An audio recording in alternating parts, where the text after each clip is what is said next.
चला. हां, हां, हां. अरे, हा सगळ्यात महत्त्वाचा प्रश्न घेतला तुम्ही. मला वाटतं हां, मी ते तुमच्या बॅचला नाही सांगितलं. ऐका, ऐका बाबा. बाकी 2 मिनिटासाठी आता एखादी कन्सेप्ट, एखादा टॉपिक होईल मागं-पुढं. पण आत्ता जो प्रॉब्लेम आहे ना, मला जो जाणवतो, पी-वाय-क्यूबद्दल, जो मला वाटतं सुरुवातीला कोणतरी विद्यार्थ्यांनी विचारला होता. पी-वाय-क्यूबद्दल तुमचा प्रॉब्लेम काय झाला बघा. मी वाटलं तर YouTubeला पण हे लेक्चर घेईल किंवा टाकेल मी. तात्पुरतं तुम्हाला सांगतो. ते नंतरचं नंतर बघा तुम्ही. 3 महत्त्वाचे प्रश्न आहेत. एक म्हणजे सर पी-वाय-क्यू मी करतोय, पण कोणत्या एक्झामची करू? म्हणजे मी तयारी कंबाईनची करतोय, पण पी-वाय-क्यू राज्यसेवेची वाचू का नको? बरोबर ना? हा एक प्रश्न. दुसरा, सर पी-वाय-क्यू कधीपर्यंत करायची, म्हणजे कधी मागे जायचं? 2 वर्ष, 3 वर्ष, 5 वर्ष, 15-15 वर्ष मागे जाऊ मी. हा एक प्रश्न. आणि सगळ्यात महत्त्वाचा प्रश्न, सर पी-वाय-क्यू कशातून करायचं? नीट ऐका आता. एकतर पहिल्या प्रश्नाचं उत्तर देतो. एक्झाममध्ये किती आहेत बघा. तुम्ही एखादा पी-वाय-क्यूचा सोर्स जर घेतला मार्केटमधून, कुठलंही पुस्तक, आणि ते पुस्तक चांगलंच आहे, आपल्याला कुठलं पुस्तक वगैरे चांगलं वाईट हा ठरवायचा नाही मुद्दा. तुम्ही पी-वाय-क्यूचा अभ्यास कसा केला पाहिजे ह्याबद्दल बोलतोय आपण. पहिला मुद्दा येतो, त्या पुस्तकामध्ये ऑलमोस्ट सगळ्या एक्झाम असतात. Yes or no? तुम्ही पी-वाय-क्यूचं कुठलंही पुस्तक घ्या आणि कोणत्याही पब्लिकेशनचं घ्या, कुठल्याही अकॅडमीचं घ्या, त्यांनी ऑलमोस्ट सगळ्या एक्झामचे पी-वाय-क्यू टाकलेले असतात. ओके, बरं. युपीएससी शक्यतो कुठं आहे कुठं नाही 2 मिनिटासाठी बाजूला ठेवा. आता ह्याच्यात काय येते? राज्यसेवा येते. पण राज्यसेवामध्ये पण प्री आणि मेन्सवाली कुठली मी जुनी म्हणतोय, ऑब्जेक्टिव्हवाली. डिस्क्रिप्टिव्ह तुमच्या काय कामाची ना? तुमचे जुनी जी ऑब्जेक्टिव्ह राज्यसेवा होती त्याचे सुद्धा प्रश्न त्याच्यामध्ये आहेत. बरं, पुन्हा येतं तुमचं कंबाईनमध्ये पण प्री, मेन्स, प्रीमध्ये पण ग्रुप बी, ग्रुप सी. आता हे कामाचं आहे सगळं आपलं, ह्याचा विषय नाही काही. आता या इकडं ऑथरमध्ये त्यांनी डिपार्टमेंटल पी-एस-आय असू द्यात, ॲग्रीच्या काही एक्झाम असू द्यात, अजून कुठल्या दुसऱ्या एक्झाम असू द्यात, जे जे वाटलं सगळं याच्यात टाकून दिलं. बरं, आता याची प्रॉब्लेम काय होतो बघा. तुम्ही उदाहरणार्थ राष्ट्रीय उत्पन्न टॉपिक किंवा कुठलाही टॉपिक घ्या, हा टॉपिक अभ्यास करायला घेतला, किंवा आता आपला मानव विकास टॉपिक झाला, तुम्हाला सर आता बघा प्रश्न कसा सोडवतो बघा, तुम्ही एवढं भारी शिकवलं, म्हटलं आता एक ना एक पी-वाय-क्यू यायला पाहिजे.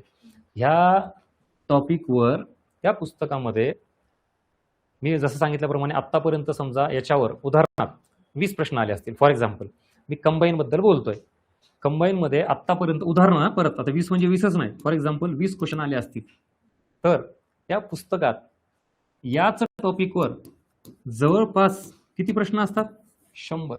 म्हणजे जेवढे कंबाईन आले त्याच्या कितीतरी पटीने जास्त प्रश्न पी-वाय-क्यू स्वरूपात दिलेले असतात. मान्य आहे का? हा आकडा प्रातिनिधिक, जनरल मी एक्झाम्पल म्हणून घेतलेला आहे. तुम्हाला काय वाटतं, सर 100 पी-वाय-क्यू मी जर राष्ट्रीय उत्पन्नावरचे सोडवले, पी-वाय-क्यू ते आयोगाचे, तर विषय संपतो. तेव्हा माझं म्हणणं आहे, जर असाच विषय संपत असेल तर हे पुस्तक आधीपासून अवेलेबल आहेत ना. बरं, सगळ्यांसाठी अवेलेबल आहेत ना. माझं म्हणणं आहे 2 मिनिटासाठी बॅचही नको करून पुस्तके वाचू नको कुठलं, तू काय कर, फक्त पी-वाय-क्यू नुसार अभ्यास कर. पास होशील का? बरं, मी म्हणतो पाठ करतो मी पी-वाय-क्यू 100 पाठ करतो. जर एवढं सोपं असलं असतं तर मग हे असे 100 नाही, मी 1000 पी-वाय-क्यू बघतोय सगळ्या इकॉनॉमिक्सवर, आणि त्या 1000 पी-वाय-क्यूवर जर एक्झाम निघत असेल तर मग ह्याच्या आधी का कोणी काढली नाही? पटतंय का मी काय म्हणतोय ते? याचा अर्थ त्या त्या परीक्षेची सुरुवातीला जी प्रायोरिटीवर बेसिक डिमांड आहे ती पूर्ण करा. पूर्ण ऐकून घ्या आणि मग कन्क्लुजन काढा. अर्धवट ऐकून असं नका, बंद करू नका, नाही मग वाचत नाही, थांबून जरा बघा. ह्याचा अर्थ असा आहे, अगोदर प्रायोरिटीनं तू कुठली एक्झाम देतोय त्या एक्झामचे पी-वाय-क्यू प्रॉपर वाच, अनालिसिस कर आणि त्यानुसार अभ्यास पूर्ण कर. आता अभ्यास पूर्ण झाला, एकदम परफेक्ट, चांगला होल्ड आला सब्जेक्टवर, आणि त्या परीक्षेची माझी डिमांड पूर्ण झाली आणि आता माझ्याकडे वेळ आहे, आणि रिव्हिजनच्या दृष्टिकोनातून मग मी हे जे बाकीचे प्रश्न आहेत हे मी व्हॅल्यू ॲडिशन म्हणून, नवीन कंटेंट म्हणून किंवा नवीन अँगल म्हणून मी घेऊ शकतो, जे की आता मी नेक्स्ट लेवलला मला अजून तयारी करायची आहे, तेव्हा हे कामाचे आहे. पण इनिशियल स्टेजला जर तुम्ही, आता एक बाजू क्लिअर झाली का इथपर्यंत? एकदा कन्फर्मेशन द्या, थंब द्या मला ऑनलाईन, एक बाजू क्लिअर झाली का?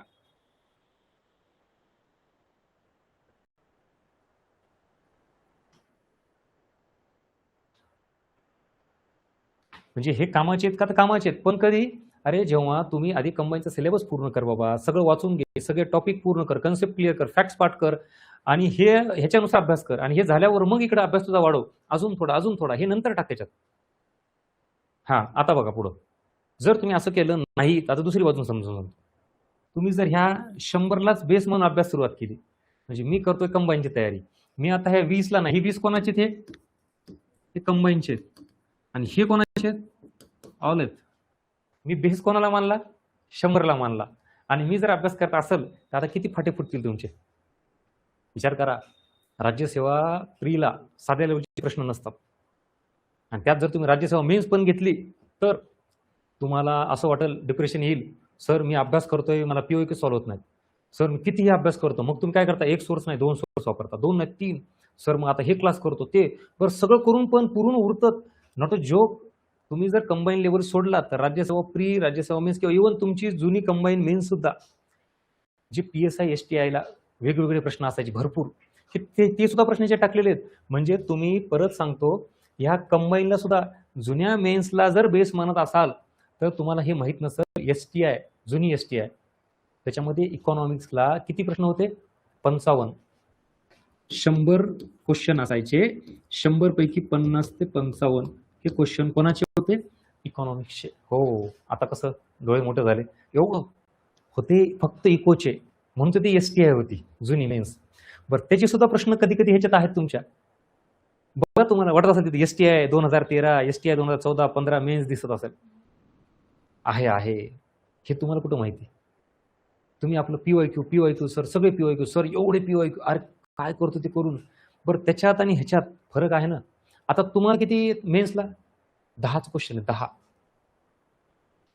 बरं विषय येतो प्री आणि मेन्सचा. परत जी रिक्वायरमेंट आहे ती फुलफिलमेंट कर. हे चुकीचं आहे का? तर नाही. माझं म्हणणं आहे, अरे जुनी STI नाही, माझं म्हणणं आहे तू 2005चे पण परीक्षा प्रश्न कर. 1947ला परीक्षा झाली असेल ती पण काढ. PYQ कुठलेच चुकीचे नाहीत, पण प्रायोरिटी ठरवतो आधी. आधी तू तुझी चौकट ज्या परीक्षेची आहे ती पूर्ण कर. ही चौकट पूर्ण केल्यानंतर मग मात्र इकडे ऍड कर ते याच्यामध्ये. मग तू राज्यसेवा घे, मग प्री घे, मग मेन्स घे, मग कंबाईन घे, कंबाईन जुनी घे, मेन्स जुनी घे, बरं जुनी STI PSI अजून काय काय मध्ये टाकायचं टाक. त्याला व्हॅल्यू एडिशन म्हणायचं आणि त्याला अजून तुमचा अभ्यास वाढवणं म्हणायचं. पण अभ्यास कधी वाढवायचा? जेव्हा आधीचा अभ्यास पूर्ण झालेला असेल. आपला प्रॉब्लेम साधा सिंपल आहे. मी जर तुम्हाला एखादा छोटा फॅक्ट आणि एखादी छोटे कन्सेप्ट विचारली तर तुम्ही प्रॉब्लेम मध्ये येईल आणि मग आपण ऍडव्हान्स लेवलला करून काय करता? एकंदरीत ह्या प्रश्नाचं उत्तर मिळालं का आणि डोळे उघडले का? हे भीषण वास्तव अजून कोणालाच नाही माहित. एक टॉपिक घेतला त्याच्यावरचे सगळे PYQ वाचायचे. नका करू तसं. फक्त आणि फक्त कंबाईनचे वाचा अगोदर प्रायोरिटीनं आणि त्याच्यानुसारच अभ्यास करा. काही काही प्रश्न तर तुम्ही बघा, अजून पुढे जाल ना, अरे सार्वजनिक वित्तावर प्रश्न विचित्र आहेत, परकीय व्यापारावर. तू ना सर तुम्ही काय शिकवता आणि PYQ काय? अरे तू कुठली PYQ बघायला लागला? तुझं उद्या UPSC प्रीची PYQ बघायला लागला आणि कम्पॅरिझन करायला लागला तर ऑब्व्हियसली मग ये ना UPSCच्या बॅचला. GS3ची बॅच आहे आपली. हा, कारण तिकडे GS3 मध्ये येते. या मग मग इकॉनॉमिक्स काय अजून कळेल पुढं. सो एक्झाम वाईज सगळं वेगळं आहे, त्यानुसार तुम्ही PYQ बघितले पाहिजे. कुठल्या कुठेही नका जाऊ. ऑनलाईन सांगा.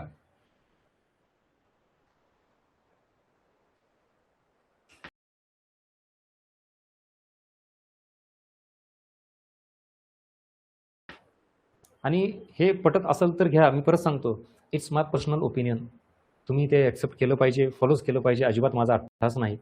तुम्ही प्रश्न विचारला, मी त्याच्यातलं हे वास्तव सांगितलं. आता तुम्हाला सगळे PYQ करा. एक टॉपिक घ्यायचा, त्या टॉपिकचे जेवढे काही PYQ असतील सगळे वाचा, काही हरकत नाही. फक्त सुरुवातीला सुरुवात कुठून करायची बेस म्हणून ह्याचा नक्की विचार करा. जर तुम्ही जुने असाल तर डेफिनेटली म्हणलं ना, मग आता तुम्ही कुठे आहात त्याच्यानुसार बघा.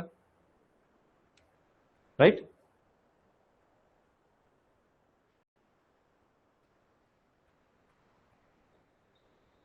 इकॉनॉमिक्सचं टेन्शन नका घेऊ. ऐका ना, आता बाकी विषयाची सॉर्टिंग तुम्हाला अशी मिळेल का नाही डोंट नो, पण मी इकॉनॉमिक्सची तुम्हाला करून देतोय. त्यामुळे फक्त आणि फक्त कंबाईनचे मागच्या 10 वर्षाचे प्रश्न टॉपिक वाईज तुम्हाला मिळतील. ओके, झाला प्रॉब्लेम सॉल्व्ह इकोचा. म्हणजे फुल फोकस हे म्हणजे हे कंबाईन. ओके, त्याच PDF वर काय करायचं ते करा, संपलं.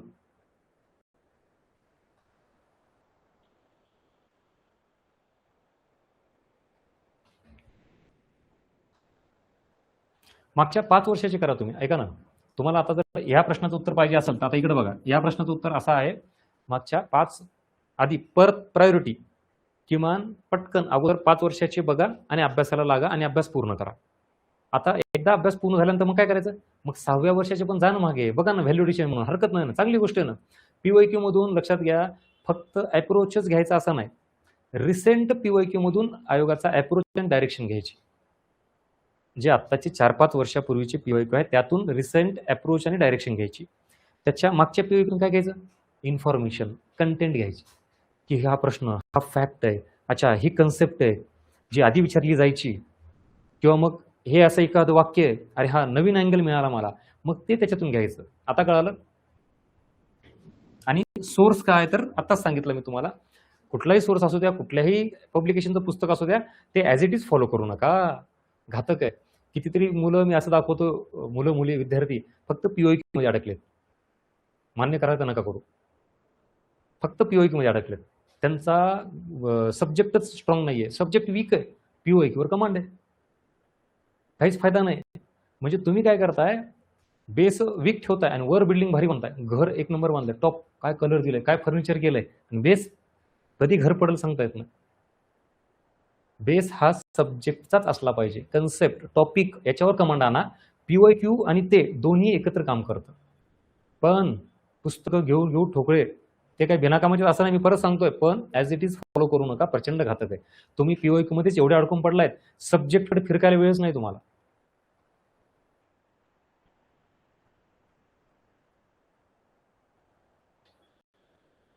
चला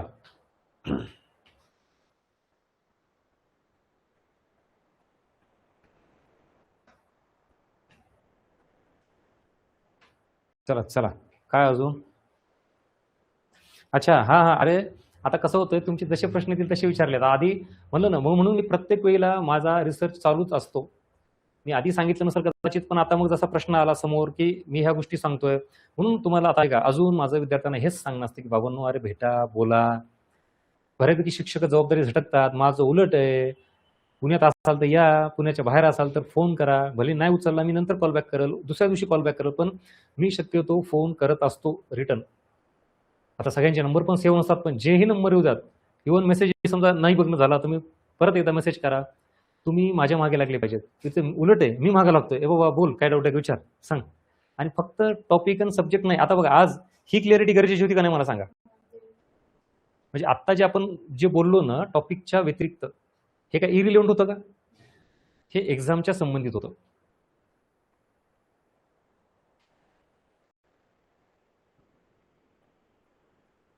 अजूनही वेळ गेलेली नाहीये. सो कशावर काय कमांड आणायची, काय करायचं त्याच्यानुसार ठरवा. फक्त पीओक्यू खेळू नका. इव्हन टेस्ट सिरीज सुद्धा. आता असेही विद्यार्थी आहेत माझ्या बघण्यामध्ये, 15, 20, 16, 30 पेपर सोडवलेत. किती? 30 पेपर, 30. काही जणांचा आकडा 40 वर सुद्धा आहे. म्हणजे वेगवेगळ्या अकॅडमीचे टेस्ट पेपर आहेत, ते झेरॉक्स घ्यायचे, सोडवायचे. 40 पेपर, नॉट अ जोक. किती एफर्ट्स घेतले त्याने, रिझल्ट नाही. तेव्हा सर असं कसं काय? फिरून गोष्ट कुठं आली? अरे सब्जेक्ट, स्टडी, अभ्यास. आता याच्यावरून या इकडं, हां हां बघा, बेस्ट डेमो देतो आता. पीवायक्यू तुम्ही एवढं करताय ना, पीवायक्यू कामाचे आहेत. मी पीवायक्यूला बंद करा असं म्हणतच नाहीये. पण माझं म्हणणं आहे, उदाहरणार्थ याच्यावर प्रश्न आलाय, तुम्ही याची द्यायचा अभ्यास करणार. समजा याच्यावर नाही आला, याच्यावर आला, हां याच्यावर पण आलेला, याच्यावर पण आलेला, ठीक आहे. आता तुम्हाला बाकीच्या एरियावर अजून प्रश्न आला नाही, किंवा आला तरी याच्यावर फक्त वर्षच विचारलं, मग तुम्ही एवढंच करणार? नाही सर, इथं आयोग फक्त वर्षच विचारतं. कोणी सांगितलं? कारण अरे आत्ता एक प्रश्न आला आणि त्याच्यावर वर्ष विचारले, पुढच्या वेळेस, किंवा ह्याच्यावर आजपर्यंत एकही प्रश्न आला नाही फॉर एक्झाम्पल, पण आता पुढच्या वेळेस येईल का नाही? बरं, मग असंही नाही होऊ शकत की सर मग ह्याच्यावर आधी भरपूर विचारलं, आता ह्याच्यावर विचारत नाही. त्यामुळे असलं काहीही लॉजिक तयार होतं तुमचं पीओक्यूच्या आधारावर, तसं करू नका. माझं म्हणणं ॲज अ स्टुडंट म्हणून इम्पॉर्टंट एवढे इंडेक्स मी बाहेर काढलेत. सो हे एवढे इंडेक्स आता तुम्हाला काय करायचे? व्यवस्थित करायचे. मग आता आयोगाने कुठला विचारायचा आहे? विचार. रिपीट करायचा, रिपीट विचारा. नवीन विचारायचं, नवीन विचारा. ह्याचं काहीतरी इथं वर्ष विचारलं होतं, ह्याचे निकष विचारले, अजून काहीतरी, काहीही. सो एक्झॅक्टली ही झाली प्रॉपर आयोगाला अपेक्षित असलेली फ्रेम. आधी ही कम्प्लीट करा. आता ह्या फ्रेमच्या व्यतिरिक्त तुम्ही एक्झाम राज्यसेवेची घ्या, हे घ्या, ह्याच्या बाहेरून मग इनपुट टाका. आता अजून काहीतरी एखादं नवीन नाव आलं, नवीन फॅक्ट आला, सर मग ह्याच्याबद्दलचा, किंवा अजून एखादा नवीन इंडेक्सच आला, मग तो आपण ऍड करत जाऊ, तो पण लिमिटेड. कारण जर हे असं ऍड करत बसले तर ह्याला मर्यादा आहे का नाही. आता कळालं का? अजून काय चुकतं? व्हॅल्युडेशनच्या नावाखाली तुम्ही रिसर्च करताय. म्हणजे ह्या इंडेक्सच्या व्यतिरिक्त मी अजून 10 इंडेक्स देऊ का तुम्हाला? 10 अजून, म्हणजे मानव विकास टॉपिक संपवायलाच नको आपण. चलू दे म्हणून सर, भारी, आजपर्यंत कधीच नाही शिकलो, कुठंच नाही शिकलो, आणि आजपर्यंत मार्क आले नाही, त्याच्यापेक्षा अजून कमी मार्क येतील. मग नॉलेज तर भरपूर घेतलं, पण मार्क तर भरपूर कमी. नका करू. शांतपणे जे चाललंय, जस्ट फ्रेम फॉलो करा. किती बघा ना, म्हणजे फील्डमध्ये ऑलमोस्ट 15 वर्ष, 16 वर्ष, आणि टीचिंग 12 वर्षाची झाली टीचिंग, आणि त्यात फक्त एकच सब्जेक्ट, मी सब्जेक्ट सोडला नाही. म्हणल्यानंतर हा एक्सपिरियन्स काय असेल, जे तुम्हाला असं वाटतं की सर मग अजून याच्यात आहे, सर मग अजून हे पण ते पण, अरे टाकायला टाकू ना आपण, मला काही हरकत नाही. काय बॅच माझी 4च्या ऐवजी 5 दिवस अजून एक्स्ट्रा चालेल, 10 दिवस अजून वाढतील, मला काही फरक पडत नाही. तुमच्या आयुष्यात फार मोठा फरक पडतो. सो थोडंच करा, बट चांगलं करा, आणि त्याची मी पुरेपूर काळजी घेतोय. व्हॅल्युडेशन नंतर रे, एकदा पूर्ण सर्कल कंप्लीट होऊ द्या आपलं, बरोबर. जे इम्पॉर्टंट टॉपिक आहेत, सब्जेक्ट आहेत, जे सिलेबसमध्ये दिलेले आहे, तो एकदा एरिया होऊ द्या. मग हे राहिलं, ते राहिलं, टाकून अजून पुढे अजून. चला.